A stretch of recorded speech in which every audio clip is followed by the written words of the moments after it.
Hi everyone, welcome to Tent Talk, the Farmers Market podcast. This podcast is all about farmers markets, how to increase your market business success, and in our current climate, maximize safety while providing people with fresh food. Farmers markets are essential. Whether you're a farmers market manager or a small farmer or food maker selling at farmers markets, you have found just the right podcast. Our guest this week is Christine Farren, Executive Director of CUESA, operators of the Ferry Plaza Farmers Market in San Francisco, on the newest evolution of their market and food distribution systems. Hey everyone, I'm one of your hosts, Bridget Myers. I'm a longtime Farmers Market Manager, Vendor 101 co-teacher, and Education Coordinator at Farmers Market Pros. And I'm Kat Fields-White, Director of San Diego Markets, still an active Farmers Market Manager, founder of Farmers Market Pros, and host of Intense, the Farmers Market Conference, and the Farmers Market Pros community. And I'm Justine Marzoni-Mead, Tent Talk producer and marketing director for Farmers Market Pros. One of these days, we're going to get back to that really long job description for Justine, where she talks about managing the conference logistics and all that good stuff. Or, maybe we'll just delegate that all out, and your job description will stay concise. Yeah, I like the concise one. Yeah. It's less to say. Today's episode of Tent Talk, the Farmers Market podcast, is supported by Campbell Risk Management, protecting farmers, vendors, and farmers markets with affordable insurance. Their easy-to-navigate online system makes getting insurance quotes, policies, and certificates simple. Find more information at campbellriskmanagement.com or by clicking their logo on our resource page at farmersmarketpros.com. Well, welcome back to Tent Talk, everyone. Today we're speaking with Christine Farren, Executive Director of CUESA, Center for Urban Education about Sustainable Agriculture, operators of the Ferry Plaza Farmers Market since 1999. We spoke with Christine way back in April 2020, which feels like a decade ago, as farmers markets around the country were scrambling to stay open under the threat of a public health emergency. Today, we are catching up on how CUESA's programs are adapting to the newest version of the new normal, or whatever that is. Welcome, Christine. Hi, friends. Thanks for having me on the show. You guys, you are friends. We're in this, we're in this work together. That's right. If we were friends before, but now we're trauma bonded. Yes. Friends for life. For life. We're blooded. Right. Yes. We're in a pod from afar. That's right. Well, thanks so much for joining us again, Christine. A lot has changed. You have cute new hair. I remember your hair looked different last time. Most importantly, now you're just teasing. Yeah. Our podcast listeners can't see. Yeah. Yes. No, they can. But anyone who's listening can understand when you're just ready to cut your hair because your hair is the old and you are done with it. And so short hair is easy. Yeah. That's well, right. It's exciting new news that goes along with some other exciting new news that we'll hear about in a second. But we just wanted to start by kind of like going back to the past of April 2020, and we just wanted to get 7 years ago in our past lives. And so last time we talked, it was episode 84. So this is going to be episode like 145 about. So that just gives us an idea of how much we've done and how much has happened since the last time we spoke. And the title of that episode is Creative Ways to Cover Operations Costs. So that was right when a lot of markets were getting shut down, or a lot of markets, the footprint of their market had been minimized, so we didn't have as many like vendor stall fees coming in. And it was just really, really tight, tough times for market managers.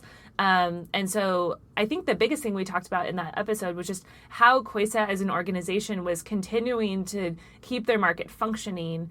And you gave us a lot of really helpful tips about, how you were getting your community involved. And I remember you put a donate button on your website, which was kind of a big deal at the time, and just asking for help as the executive director of this organization that so many people were looking to for just kind of like, what do we do?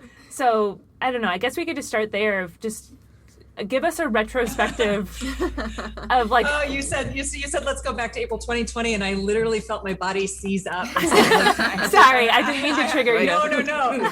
No, it just and then I stretched my arms and I took a breath while you were giving that intro, and I just said, yeah, because we are all trauma bonded. It was a really intense time. It was also a really clarifying time. I think we emerged from this. We all knew that farmers markets were so critical and so important, but we emerged from this with sort of a almost like a cataract lens was pulled off, and you're like, I see clearly now how critical farmers markets are to food security. And I know we'll talk more about that in a little bit, but in terms of like, let's go back to where we were at that time. I think it was a sense of this is too important to fail. This is too critical for farmers and for urbanites. And who do I need to talk to, and how do I need to change and adapt, and what can I let go of, and like what to not be rigid about and what to be firm about needing to happen. So firm was the farmers markets need to stay open. We're not going to redirect people to already overcrowded grocery stores. Farms have lost restaurant sales. In San Francisco also our weekday farmers markets were really dependent on financial district workers. All of those workers were working from home now. So it was a sense of, how do we dig in and support our sellers when some of their normal shopper streams, so whether it was tourists, whether it was people who work downtown, whether it was chefs who were shopping midweek to replenish their restaurants, like all three of those shopper demographics just poof disappeared. And so our weekend markets stayed strong, but our weekday markets kind of really muddled through. And so how could we, continue to support those sellers during that time? And then it was also like, remember your friends your bench is deeper and wider than you know. So, that vulnerable moment of like, yeah, we're asking for help. We're putting a pop-up on we've always had a donate button, but now it's a pop-up of like, save the farmers market. Like truly, this is not something to take for granted. So advocate to your local representatives, show up, and if you are not comfortable shopping in person, find a friend who is, or, and then hence CUESA coming up with the CUESA box which many other farmers market operators do. It was not a novel idea. It was the thing that, we'd been toying around with this idea of curating a box or having some kind of alternative sales for farmers, but there was nothing like that urgency of farms saying like, I have product and nowhere for it to go. Help me. That we were, there's nothing like a crisis to all the things that you put aside saying, oh, we don't have time for this, or we're not really sure how to do this. And you're like, screw it. We're not sure, but we're going to figure it out anyway. Yeah. Apparently progress has immediately become more important than perfection. Yep. Yeah. And also like letting go of that it needs to be perfect at the first go around. I think a lot of it was like, that's a lesson I hope to always take with me, is not letting this, perfection be the enemy of the good part. And that like, yes, you want to beta test things. Yes, you want to try to be as good as you can out the gate. But at the end of the day, like you can't let that keep you from innovating. So we started a box and we curated it. We decided rather than having an online store right off the bat, since the urgency was about how to get food to people safely, when we decided to launch another option for people to buy directly from farms and kind of be this go-between, the farmers market online concept, we decided to go ahead and curate the box ourselves, putting together what we felt would feed a family of 4 people more or less for a week. And then as the weeks went on, we also offered an alternative, half-size box. And we prioritized farms that we knew had lost restaurant sales or were really struggling. So in CUESA acting as a curator, we were able to direct funds to particular farms, but we tried to open up to a lot of people, but also those farms had to be then ready for that. They had to be ready to, say what they had to sell and give us prices in advance. It was a lot of hand holding. I mean, I think every farmers market operator who is listening to this podcast knows how much small scale farmers have on their plate, how many different things they're trying to do, how hard it is to get their attention, to fill out this form, call you back. There was a lot of texting. It was one dedicated staff person's job in addition to a few other things. So my colleague Rebecca, used to do our events. She was in fundraising and we would host 5 fundraising events a year. These gatherings of 500 plus people. Well, those weren't going to happen last year. So, and she was too valuable of an employee to lose. So she rewrote her job and, to meet this moment and also continue to help farmers. And we heard from our sellers, how appreciative they were. And we redirected about $180,000 to them in that 1 year alone, with 54 weeks of operating it and about 5,000 boxes being packed. And our volunteers helped us put it together. And it was a whole thing, right? It was a whole operation, and worth it on a lot of ways, because it was also a way to demonstrate to our community that we were there for them. We have a lot of older shoppers who were very much not comfortable coming into the farmers market to shop in person, who absolutely wanted to drive up in their car with their mask on, pop open their trunk, have us put it in, show to us their paper printout through their window that was still rolled up. I think we all know people's response to the pandemic varied wildly, from the like, pandemic, what pandemic? Mask? I don't need a mask. All from that end of the spectrum, all the way to the like, I'm, truly trying to live in a bubble to protect myself. And so I'm not even going to roll down the window, and I'm still wearing a mask inside my car. And, I'm letting you know through hand signals, like who I am and how to pop open the trunk. And we were like, okay, we need to meet the needs of our constituents. So for a lot of reasons, the CUESA box was great, because we were telling our customers, you can still vote with your values. You can still shop with your ethics. You can still support the farms that you love and are so connected to, and we're going to help make this possible. But, this is not our primary business. Our primary business is running farmers markets. And so, though we were really grateful to be able to do it, we decided ultimately to transition it to partner with another company who could help us run it, because sales were also diminishing. We were at a juncture where we either needed to invest a lot more money in advertising and promotion to grow the program, or we had an opportunity to partner with the fruit guys on this concept of having an online marketplace where we could rely on their expertise and promotion. And that's still a gamble. We're all putting our best foot forward on this, but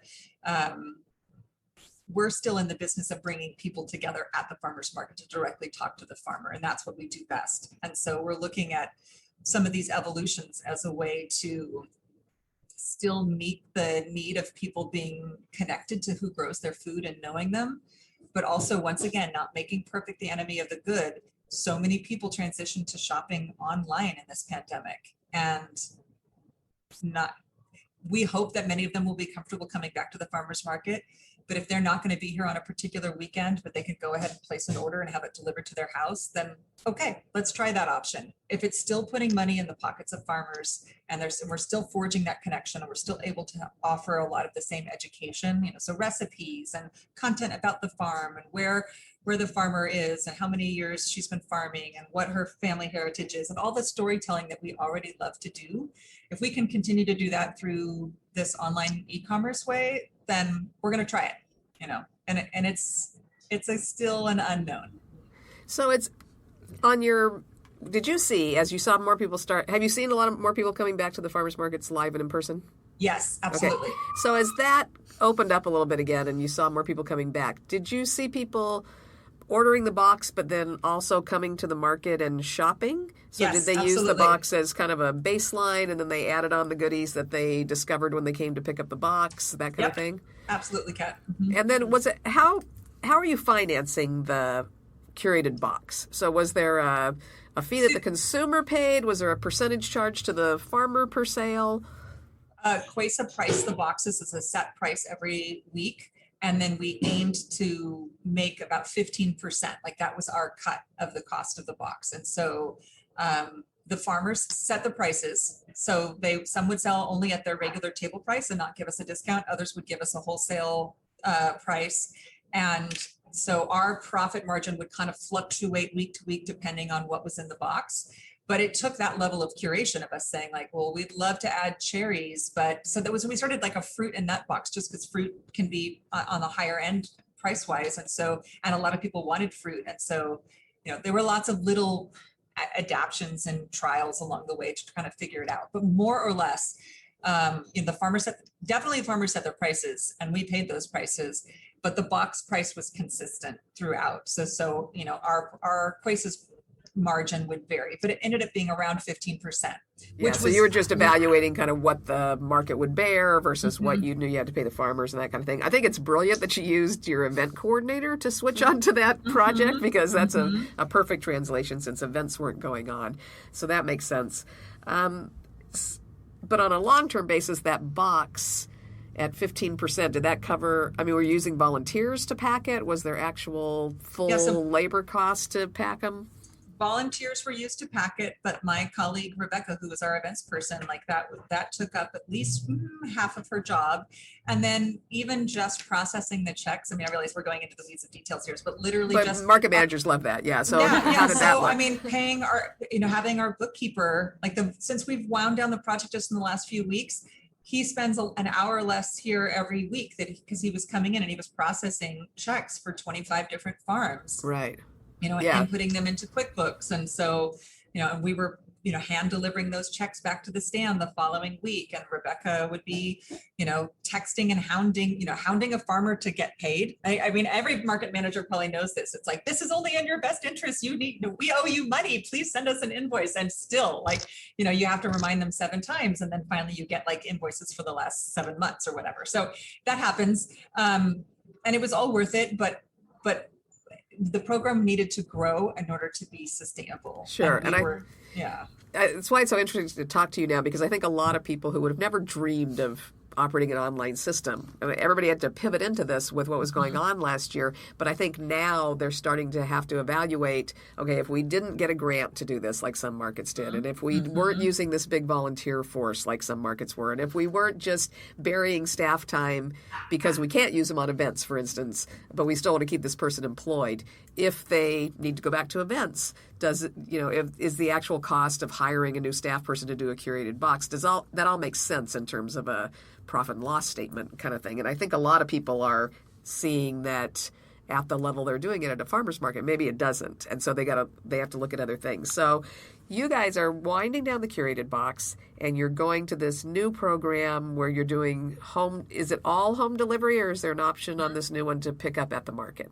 No, it's all home delivery. All home delivery. So but you're partnered with, sounds like a really high integrity partner. The fruit guys are local to San Francisco. They're family owned. They're B Corp. So it's not just turning it over to a produce distributor, which is good.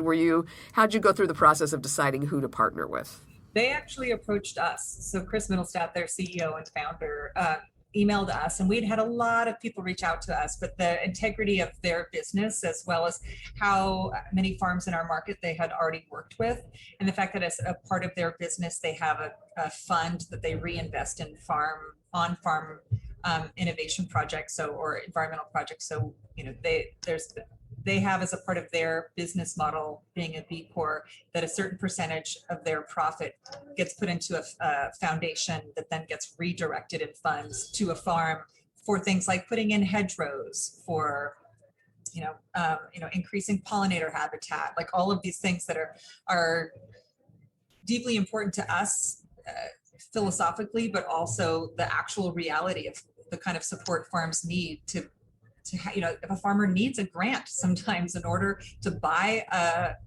the hedgerows, to plant them, to then invest in their farm in this way. So there were lots of things that made us want to choose working with the fruit guys, but it's been a conversation that we've been having with them as we iterate this for a year. I think they approached us last summer, and we said, let's start talking. How would this work? And then it was a series of looking at the farmer agreements and knowing that CUESA's role in this is to, I guess I'll back up and say, this is all still built on the scaffolding of the farmers market.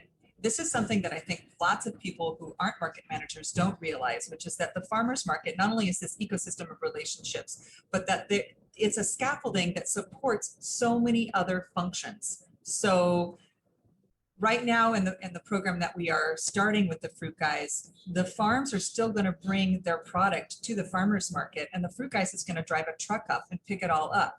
So that kind of economics of everyone being already together in one place because of the market is part of what it's key. We're not asking the farm to make a separate trip into the city to drop off at the fruit guys produce terminal in a warehouse. So it's built on the scaffolding of the farmers market, just like shoppers who use CalFresh or EBT or Market Match for their food assistance dollars, like they're coming to the farmers market to purchase that whole system of food assistance is built on all the farmers being there, and CUESA having, being a part of the grant to get the funds to do that, to offer these systems. Like the farmers market is so not just a pop-up, right? We all know this. It's incredible, right? Infrastructure, that then, and for chefs to come in and buy for their restaurants, and, and even the artisan shops that are within a half mile of any farmers market benefit from the residual traffic. Like we all know the studies that talk about how much farmers markets keep money in the local economy.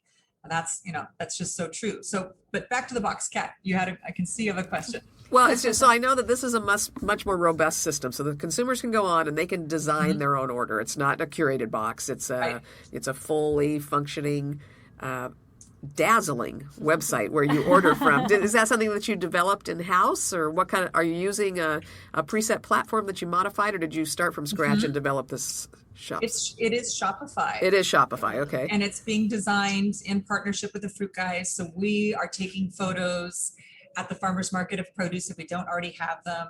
There's no stock photography out there, right? Like we all know our stuff is really special. It's bundled, it's vibrant. It looks like you're just not going to go online and get golden beets bunched with an organic white tag, like that people come to know of as like my farmers market golden beets were, because I'm eating the beet greens and I'm eating the beet. And so, we have to do a lot of those things ourselves. And then also determining, what's sold by the bunch versus what's sold by the loose by the pound versus by the basket.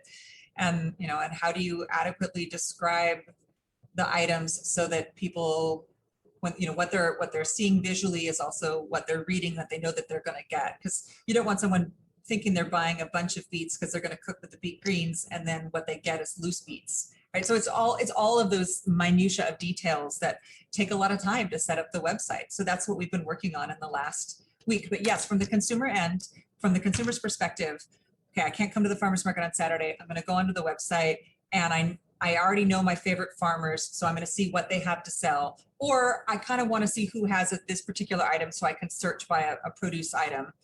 And then you're ordering however many you want of those things, and that gets aggregated.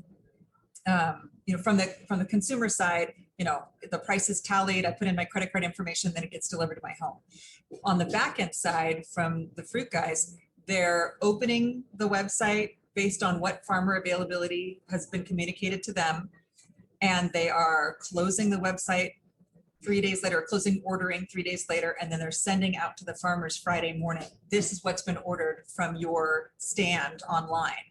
And so, 25 bunches of beets have been ordered, and then that farmer then is going to pack them and come to farmers market with all their other stuff, and then cart over to the truck, or to CUESA's kitchen essentially, and which we're still kind of staging and figuring out where everything's going to actually physically take place. But that farmer will bring those pre-ordered beets and drop them off, and then the Fruit Guys will take everything back to their warehouse and sort it according to customer purchase order. Yeah, I was wondering about that. How is that happening? I know there's a lot of room at CUESA, but it's a busy market. So I was trying to imagine where you're going to do this sorting and packing and all We're that. not. So the Fruit Guys do that at their warehouse, and then they put it back on the truck in individual boxes, and they take it out to people.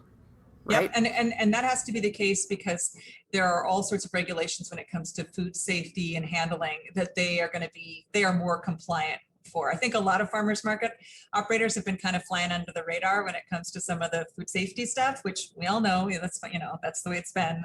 But it's anytime you're involving a larger business like this, it's key for them to maintain that cold storage and that Right. That whole chain of contact, Yep, exactly. ownership. All the produce is off the floor, right? It's never touching. A crate is never on the floor. It's always on pallets. It's always elevated, all of those things. And I think regulatory agencies across the country, I know that's been the case here, where our regulatory agencies are usually really proactive, but they've had so much other stuff going on. And I think, honestly, they've just given everybody a little grace they're not out there closing down little pop-ups in front of a flower store that's selling vegetables where normally that might not be legal to do because there's no food handling permit there.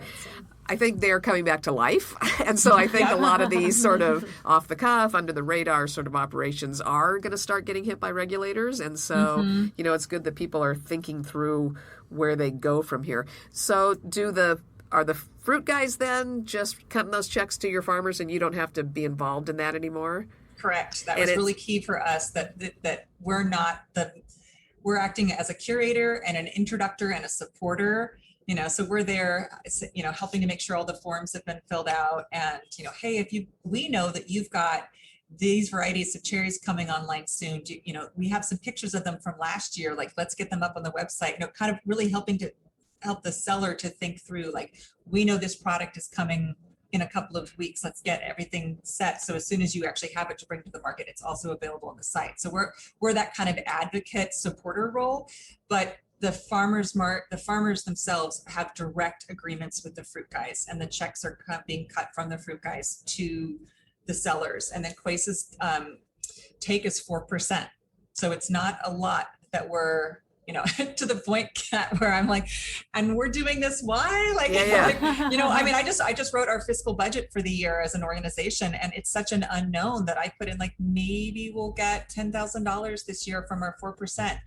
And way more than $10,000 of Rebecca's time is going into this project. So for me, this is about experimenting. It's about wanting to meet the moment that we're in, where there's a whole group of shoppers who first need to experience something online before they are going to go in person. So maybe get them hooked on the taste, even though they're getting it delivered to their house, and then them saying, "Oh, I've got to go to the farmer's market to get more." And then of that. they come down for a special event, or we put a flyer in their box that says, like, we're having a goat festival again, and baby goats will be here, or we're doing it, which we've done for years, or some other way that we're trying to reach people to remind them to come down, because fundamentally CUESA believes in the power of community and connection.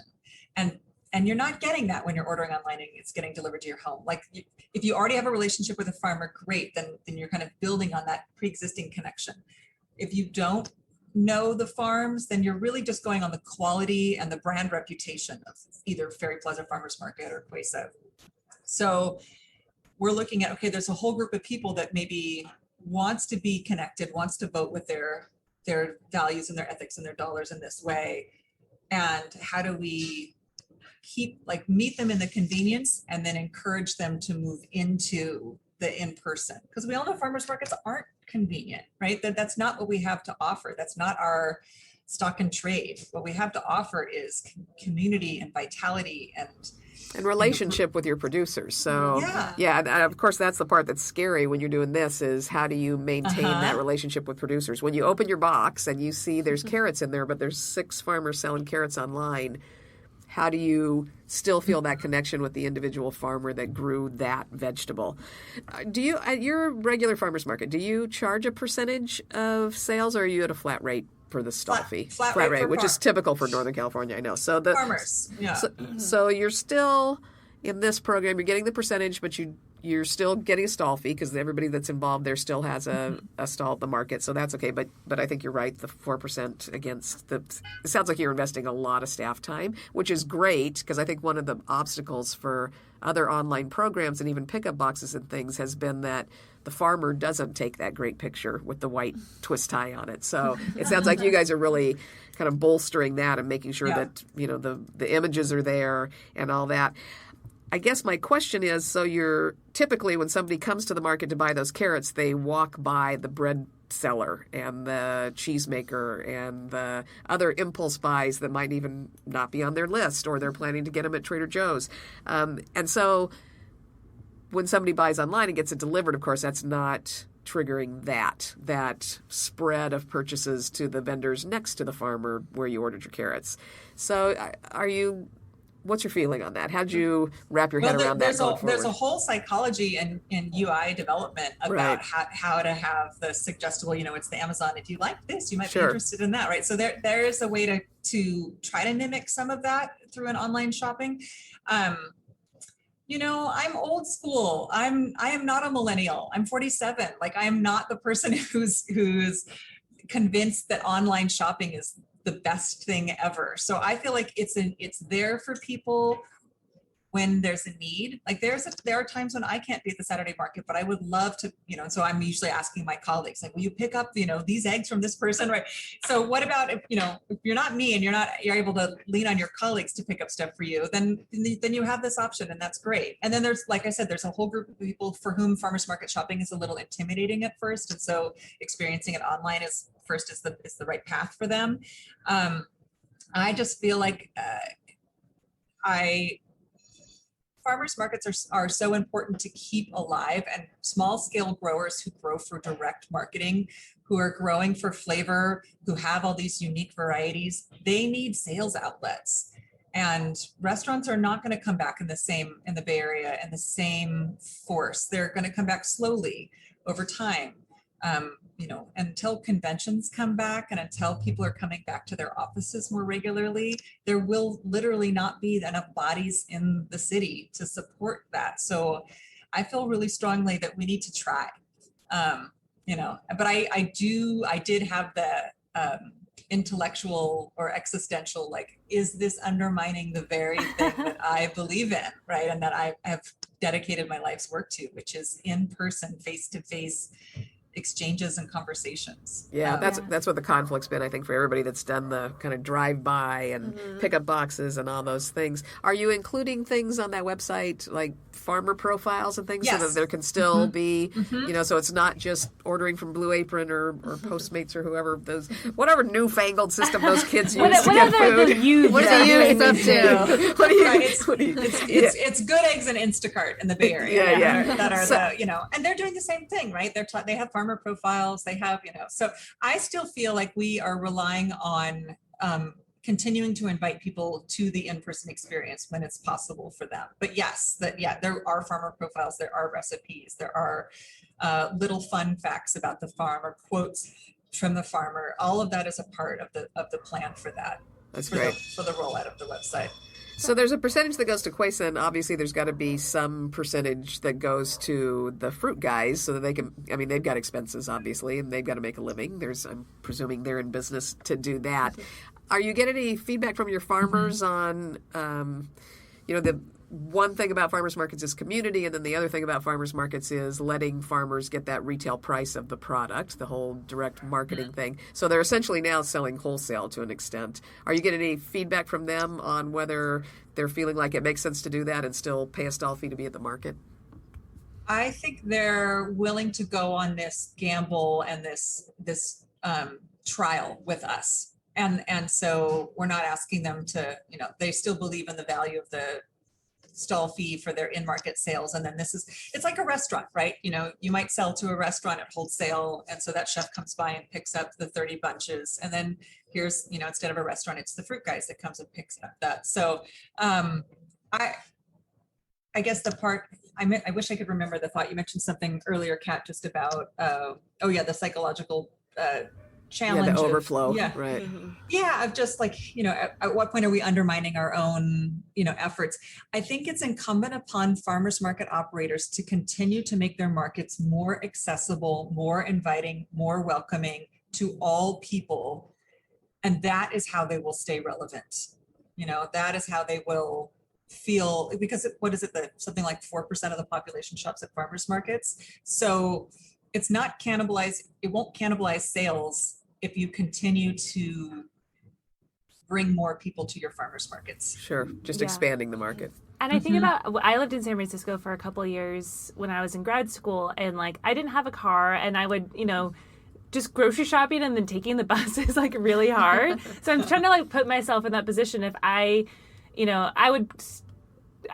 could easily get the farm box and then go on Saturday, buy a loaf of bread, get a cookie, get a coffee, say hi to people, and then know I don't have to lug this stuff back in my backpack on the bus because it's getting delivered to my house. So kind of going to the market, buying some stuff, and then also having some stuff delivered. I could easily see somebody taking advantage of both tracks. Oh, so that's interesting. Be an either or kind of thing. That's interesting to hear, because that's what I'm wondering is, are they going to sit at home and get it and then never go to the market? But you're saying you would get the box, you youngsters, and then you'd still go to the market and pick up the bread and the things that you... or if you live in a communal environment, which a lot of young people do, they have a bunch of roommates, if you're shopping together, everybody can kind of put their list online, and then, you could still go to the market, enjoy your Saturday, get lunch there, walk around, but then know that you don't have to commute home with all your veggies. It's not really an either or thing. It's not I don't really think people who are getting delivery or who have signed up for boxes or things like that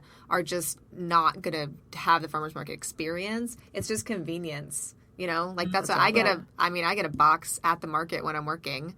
every week because it's like, well, I'm working, so it's hard for me to shop, but it's like, it's just, I used to shop before COVID times, but, it's just convenience. And it's like, I know I want good food. I want to support the farm. So I get that. So I get my box. So I have my produce, which is like, the anchor of my weekly meals for my family. But then I will walk around and get a coffee and get my scone and get my treats at the market and stuff like that. So I don't really think it's like, because I'm getting a box, I'm just not going to purchase anything else at the market.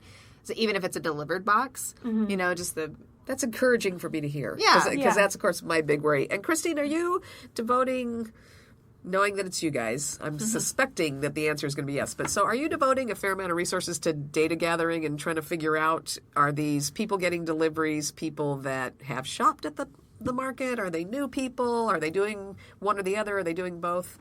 Yeah. So, it's yes, and probably not as much as we should is the short answer. So yes, we have surveyed the folks who were buying the CUESA box, and how many of them were CUESA donors, how many of them were existing shoppers, how many of them were new that came to us. Not as many new people. So that's why we realized, like, okay, if we're going to grow this program, how do we reach people who've never, you have to buy ads, you have to place it's a whole set of skills and expertise that we don't have. And that was part of the appeal of partnering with the Fruit Guys, is that they have a lot of that experience. And they also have their own database of folks, because they used to sell primarily to offices, right? And so now this is something that they can offer to their corporate partners. So instead of filling the office with fresh fruit, they can offer discounts to some of the businesses that they have worked with, who might want to then have food delivered to their employees' homes, or their employees might do that right instead. So, there's lots of different ways. I don't think I answered your question earlier though, Kat, about pricing. And the farmers will set the price, and it will be, and then the Fruit Guys obviously has to have their markup because they're paying for their labor and storage and delivery. And at the end of the day, if the farmer needs to make a certain cut, like if the basket of strawberries is the farmer is selling to the Fruit Guys is the same price at the table, and if it's $5 a basket, then the Fruit Guys is going to have to mark that up, and the end consumer will say, like, that's a little too much, or they'll either say that's too much, like, I don't want to pay $8.50 for a box of strawberries that's being delivered to my house, or they'll say, like, oh, it's worth it. And then the farmer will then have to decide, like, well, do I want to lower my prices and offer a wholesale? But it's that conversation that CUESA wanted to stay out of. We wanted that to be between the farmer and the Fruit Guys, and because every business, as you know, makes their decisions on a lot of different lines, values, economy of scale, whether they could sell it directly to the consumer, so they don't want to lose out on that $1 a basket. All of that. It's so nuanced for every grower. Yeah. So everybody's got. Do all your farmers and vendors have the opportunity to participate in the system, but they're not required to? Is that correct? Absolutely. Yeah, no, there's no requirement.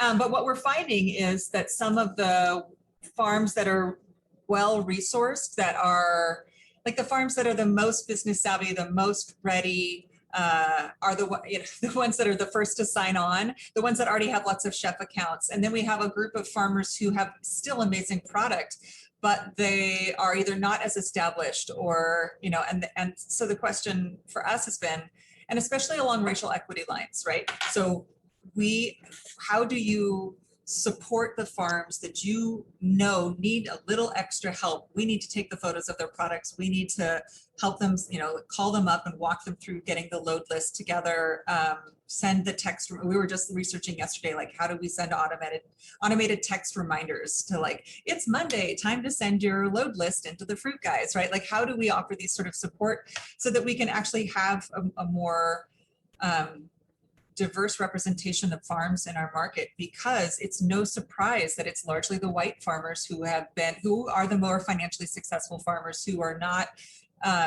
have been the first to sign up and are ready to go. And that is in opposite alignment with CUESA's equity values, which is like, if somebody needs more help, then we need to come in and help them.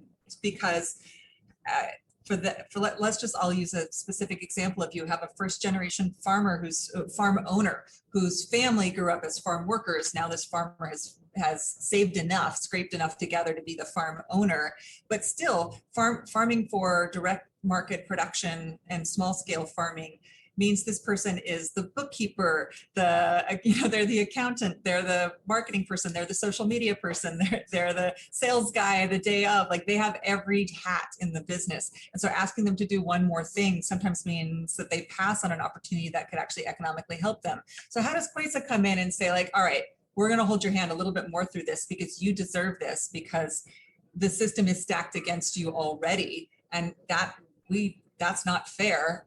How do we use our resources as an organization to support you and in accessing this new e-commerce channel? So that's a lot of what we're talking about right now is how to dig in deeper to the farms who need that extra support and consider like, so does it make sense financially? Maybe, but is it fulfilling our equity values? Yes. And this is the world that we want to live in. This is the space that we want farmers markets to be radically inclusive, welcoming spaces, not spaces that only play bluegrass music, but spaces that play, honestly, like how to keep farmers markets not just such a white space, right? And that's a lot of what we've been talking about internally at CUESA in this last year, is not only evolving economically, but also intentionally creating, having our signage in multiple languages, like, all the things that we can be doing, normalizing food assistance and CalFresh and Market Match, and making sure that at every stand, that this is possible for you to use those dollars, like all of that we're so keen, because farmers markets we have to become those places if we're going to fight the Amazon Instacarts of the world, right? Yeah. Can people use their EBT and SNAP at with the Fruit Guys delivery? Not yet. We are working to get approval for that. Cool. But yeah, that was a definite goal. Yeah, I think you made a good point about trying to decide, okay, does this align with our philosophy, like sending people maybe not to the market, like keeping people home to order, but also thinking, if we don't offer these outlets to farmers that need it to make these extra sales to survive during these times, and just to survive in general, because small farmers are always having a hard time with that, then farmers markets are not going to exist anyway. So taking that long view, like supporting the farmers however you can, and then also doing your great job at your market. I mean, the CUESA market, like the farmers market, nothing's happening to that. I mean, that is a good, strong market. Like farmers markets still hold just this huge value, the in-person, part that we do. But I think just supporting those farmers and getting, even if it's an online, direct delivery, so people aren't coming to the market for that, it just kind of making sure that these small farms can survive however they can. And if that means delivery, that means delivery. I think that's something that we kind of talked about as a market that didn't do an online or a box kind of system when COVID hit. That is something we talked about, like, okay, are these farms going to make it if we're saying you have to come on site in order to sell your goods? And fortunately, we didn't have any farms that ended up, shutting down. But, it was something that we discussed, like, that doesn't align with our original philosophy, because we're always saying, no, everyone has to come on site. That's what we're doing here. We're running an in-person event to buy direct from the farmers and to have that relationship. Yeah, curate the relationship. But since relationships kind of turned into this weird, like, you can't have a relationship right now. Like, can't see me you smile. Can't see me. You got to shop and go. I think it's been really interesting and great to see how other market managers have kind of developed these, programs inside, kind of ways for farmers to survive no matter what, and that in the long term helps all farmers markets, because the root of what we need is for these small farms to continue farming, so. And for people to feel that their markets are beloved. So even if they can't come every week, they stay, there's some tether, there's some connection there. Yeah. And you said, like, nothing's going to happen to that farmer's market. And that, like, well, actually. I was just going to say, as soon as she said that, I thought, I wonder, should we get into this topic? So you have some issues with your site, right? Well, we have a new landlord and they love us, but at the same time, they're looking to densify the retail places inside. And also, we have a kitchen that's out in front that's valuable real estate. And they've shown us a couple drawings that show that space isn't all of ours anymore. And we have to share it with someone, or that, that they move the farmer's market around. And, these were early drawings, early things that they showed us, but they weren't they showed us a picture that had the farmers like have 2 tents in the front on each side and that we were all in the back. And I was like, well, that's the death of our farmers market. If you have like these 2 little islands, 2 little tents in the front, like that somehow cue that there's a farmers market there, like density matters, and vitality matters. And so, we've since had lots of conversations, but I will just say that like, yeah, we have a bike lane. Our municipal transit authority is looking to change the loading in front of the Ferry building and create a 2-directional bike lane that's protected, that's in front of the building. And so we're having lots of conversations with them about how to keep farmer load-in possible, even while making it more bike and pedestrian friendly. But how do you not kill one of the things that's really great about this space while also opening it up to other modes of transit? And so I'm of the opinion that if you don't fiercely defend what you have at all times and leverage all your connections and remind people that like, we're not a given unless you believe that we're a given and you show up for us and we show up for you. And that, there are constant changes along here that have me just keenly aware how important it is to be transparent with our community and share with them. Like it's not all roses, right? You guys, I'm sure in San Diego, right? Like, across one county, they have completely different regulations than you do. And you have to tell your constituents, I'm really sorry, but this is what the rules are here. And yeah, we've had a lot of that. Not just across the county, but because of the way the city, there's some small incorporated cities adjacent to our city that appear to be in San Diego, but they're not, and so they've got different rules. And yes, that's been delightful this year. Oh yeah, and even as we alluded to in previous conversations, like San Francisco hasn't eased its mask mandate, and we were a really cautious city. We closed early, and we're going to reopen later than anyone else. And our vaccination numbers are really high, and our COVID transmission numbers are really low. And yet our county health department has still not come out with any kind of ruling about whether the mask mandate can be lifted outdoors in the farmers market. So until then, we are holding tight. Everybody wears a mask. I have my door in my office shut right now, so I'm unmasked while I'm talking with you guys, but we are all still wearing masks while we're inside our office together. And that is the protocol until we get clear guidance from our public health, department about changing that. And so that's, it's like just trying to make the best decision you can in the circumstance that it is, and knowing that you're not going to please everybody, but the lack of consistency across locales has been challenging for everyone. Yeah, and it's really hard. I think it's hard for us in San Diego, and I'm assuming it's the same in San Francisco and the Bay Area. That would just get a lot of tourists coming through and, or traveling for work. And so they're coming from other states that have different mandates and different rules and regulations. And so that just adds an extra layer of confusion. Who are you choosing to? Because there hasn't been a lot of direction, I'm sure the same way it is for us. Who gives the ultimate authority for mask mandates and things like that? Like we listen to the city of San Diego is who we kind of ask, but is the health department giving you different guidelines in the city, or are they kind of lining? Well, the city and county of San Francisco are the same. Oh, they're one and the same. So that sounds really convenient. That'd be cool. We have 2 agencies that don't really talk to each other, so that's fun. And they basically have not issued any new guidance, which means the old rules are still in effect. Yes, for now. That's where we are too. And when this episode airs, things might have changed. They may be completely different a couple of weeks from now. Yeah, we're planning for an in-person fall gala, and we're like, well, let's plan for what this looks like if it's 200 people, and then let's plan for what it looks like if it's 300. And that's like the name of the game is like, let's have 6 different scenarios and budgets for how to make this thing fly. That's definitely, I think, where a lot of us are, is like planning for plan A, B, C, D, E, F, G, and then we'll figure out what happens.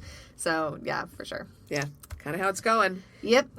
So we're going to wrap this up, but is there anything that you want to tell us about? You're probably more organized about strategic planning than some market organizations. You guys are older, you're established, you've got an incredible staff, you and the rest of your team.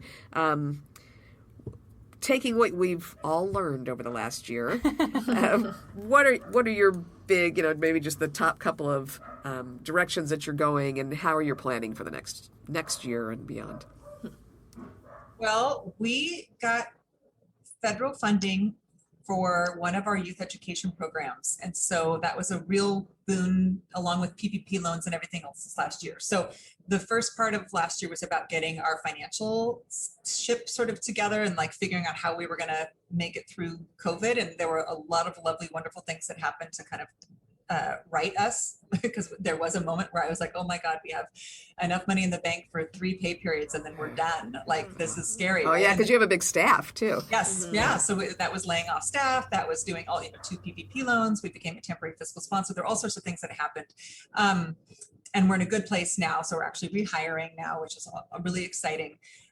So careful growth, but honestly, I feel like my mantra a couple months ago was careful growth.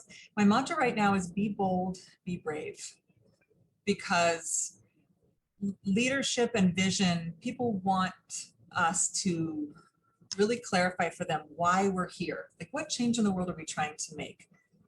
Farming in California is such a challenging job. Small scale growers have pressures like none other. And they're critical. A resilient local food system is critical. We were able, like a lot of other farmers markets, to make quick changes because we're small, because we're nimble, because we care, and we're so committed to our communities. Like that's the picture we had in our mind. Who do we need to serve? And it was our farmers and our eaters. And so, like, at the end of the day, we were just going to try anything to meet those 2 constituencies. And so, be bold and be brave to me is about knowing the support will come when we continue to deliver on what people want us to deliver on, which is education, inclusivity, and farmer support. And, so as an organization, like strategic planning, we're definitely like our strategic plan, that thing needed to get dusted off, and none of it applies, not very much of it applies right now, honestly. So we're actually doing like a mini strategic plan this summer, just to get clearer on some goals. We finished the 21-day racial equity habit building challenge that Food Solutions New England does every year. I highly recommend that to any organization that is working in food, because it specifically is food-based in the world of racial equity. There's a lot that we're working on. We're actually going to be changing our name next year. So you can invite us back for a conversation when we talk about what it means to go from a 21-syllable name to a 2-syllable name. Wow. Very excited. Are you sharing? Yeah. Are you sharing your new name? Or are you not keeping yet. A secret? Okay, so soon. We'll have to have you back. But yes, we will share. We'll stay on top soon. of that scoop. Yeah. I know.